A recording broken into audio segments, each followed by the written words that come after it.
اعوذ باللہ من الشیطان الرجیم بسم اللہ الرحمن الرحیم اللہم صلی علی سیدنا و مولانا محمد وبارک وسلم۔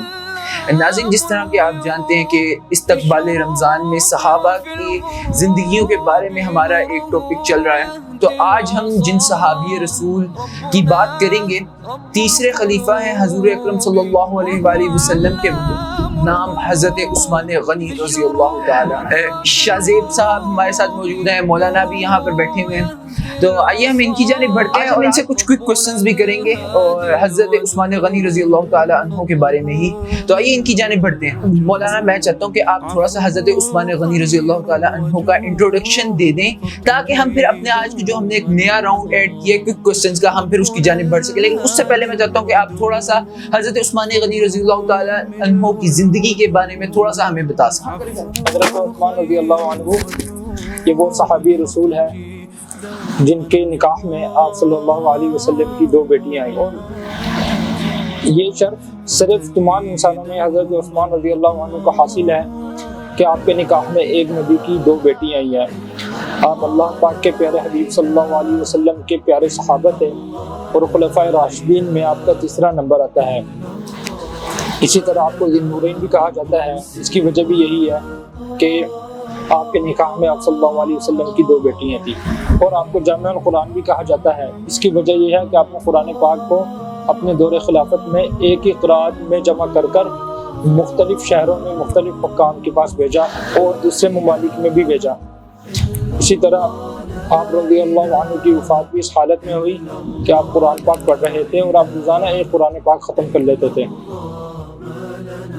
عثمان غنی رضی اللہ تعالی عنہ کے نکاح میں 2 آپ صلی اللہ علیہ وسلم کی جو صاحبزادی تھی ان کے نام بتائیں۔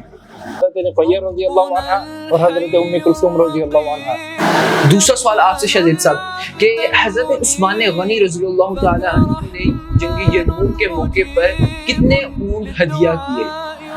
سب سے پہلے تو وہ کھڑے ہوئے، انہوں نے 100 اونٹ کہا، پھر اس کے بعد 200 کہا، اور اس کے بعد پھر 300 کہا، تو اسی طریقے سے انہوں نے 600 اونٹ جو ہیں وہ ہدیہ کی۔ کون سے صحابی تھے جن کی رہنمائی سے حضرت عثمان غنی رضی اللہ تعالی عنہ ایمان لے کر آئے، اسلام میں داخل ہوئے؟ وہ صحابی تھے حضرت ابوبکر صدیق رضی اللہ عنہ۔ حضرت ابوبکر صدیق، بالکل صحیح جواب۔ آپ کا دور خلافت جو تھا حضرت عثمان غنی رضی اللہ عنہ وہ کتنی دیر کا تھا؟ آپ کا جو زمانہ خلافت تھا وہ 12 سال کا تھا، جس میں 6 سال جو تھے وہ بالکل صحیح گزرے، لیکن 6 سال جو ہیں اس میں بہت زیادہ پروپیگنڈا شروع کر دیا، اور پھر اس کے بعد 12 سال میں آپ کی خلافت ختم ہو۔ آپ سے گزارش ہے کہ آپ حضرت عثمان غنی رضی اللہ تعالی عنہ کی فضیلت کے بارے میں ایک حدیث ہمیں سنا دیں۔ ایک مرتبہ صلی اللہ علیہ وآلہ وسلم احد کے پہاڑ پر کھڑے ہوئے تھے، تو اچانک احد کا پہاڑ ہلنے لگا، تو آپ صلی اللہ علیہ وسلم نے احد کے پہاڑ سے فرمایا کہ اے پہاڑ تو رک جا، کیا تجھے نہیں پتا کہ تیرے اوپر ایک اللہ کے نبی اور ایک صدیق اور 2 شہید ہیں؟ اور وہ صدیق تو حضرت ابوبکر رضی اللہ عنہ تھے، اور 2 شہید جو تھے ان میں ایک حضرت عمر رضی اللہ عنہ تھے اور ایک حضرت عثمان رضی اللہ عنہ تھے۔ جب حضور صلی اللہ علیہ وسلم مرض الموت، جب آخری وقت اپنی بہت بیماری میں مبتلا ہوئے، تو انہوں نے حضرت عثمان رضی اللہ تعالیٰ عنہ کو بلایا اور نصیحت کی۔ نصیحت یہ تھی کہ لوگ تمہارا قمیص اتارنا چاہیں گے، لیکن تم اس کو اتارنے مت دے۔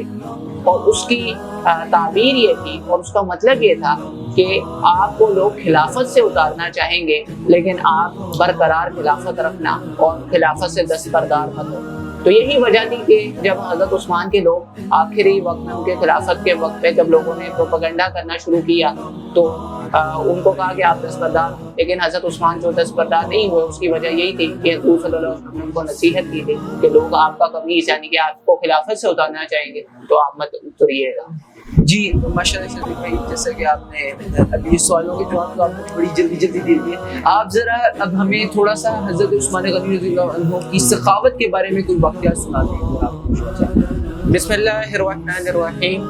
جیسے کہ ہم نے جنگ یرموک میں حضرت ابو بکر اور حضرت عمر رضی اللہ تعالی عنہ کی سخاوت دیکھی تھی، تو اسی طریقے سے حضرت عثمان رضی اللہ تعالی عنہ کی بھی سخاوت دیکھتے ہیں کہ ایک جنگ کا موقع، جب جنگ یرموک کا موقع آتا ہے، تو مسلمانوں کی مالی حالت بہت ہی خستہ اور بہت ہی کمزور ہوتی ہے، تو حضور صلی اللہ علیہ وسلم جب اپیل ساروں سے کرتے ہیں، حضرت ابو بکر نے بھی اپنے گھر کا سب کچھ دے دیا، حضرت عمر نے اپنا آدھا دے دیا، اب حضرت عثمان کی باری آتی ہے تو حضور صلی اللہ علیہ وسلم پوچھتے ہیں کہ جنگ یرموک میں مسلمانوں کی مدد کے لیے کچھ ساز و سامان دیا جائے، تو حضرت عثمان کھڑے ہوتے ہیں اور کہتے ہیں کہ میں 100 اونٹ ہدیہ کرتا ہوں۔ اس کے بعد دوسری بار دوبارہ جب باری آتی ہے، حضور صلی اللہ علیہ وسلم پوچھتے ہیں کہ مسلمانوں کو کون مسلمانوں کی مدد کرے گا، تو حضرت عثمان دوسری مرتبہ اٹھتے ہیں اور کہتے ہیں کہ میں 200 اونٹ ہدیہ کرتا ہوں۔ اس کے بعد جب تیسری بار حضور صلی اللہ علیہ وسلم پھر پوچھتے ہیں کہ مسلمانوں کی مدد کی جائے اور جنگ یرموک کے موقع پر مالی مدد کی جائے، تو حضرت عثمان تیسری بار پھر کھڑے ہوتے ہیں اور کہتے ہیں کہ میں 300 اونٹ ہدیہ کرتا ہوں۔ تو اس طریقے سے حضرت عثمان نے 600 اونٹ ہدیہ کیے جنگ یرموک کے موقع پر، اس کے علاوہ 1000 دینار بھی ہدیہ کیے۔ تو یہ حضرت عثمان کی سخاوت تھی، اور اسی وجہ سے حضرت عثمان کا ایک اور لقب عثمان غنی، غنی مطلب کہ کھلا دل، سخی، تو اس وجہ سے انہیں عثمان غنی بھی کہا جاتا ہے۔ ناظرین، یہ تھا حضرت عثمان غنی رضی اللہ تعالیٰ عنہ کے بارے میں ہمارا آج کا پروگرام۔ رمضان جس طرح کے چل رہا ہے، اپنی عبادات کو متواتر رکھیں، زیادہ سے زیادہ عبادات کرنے کی کوشش کریں، آپ اگلا رمضان اپنا بہت سا خیال رکھیے گا۔ اللہ حافظ۔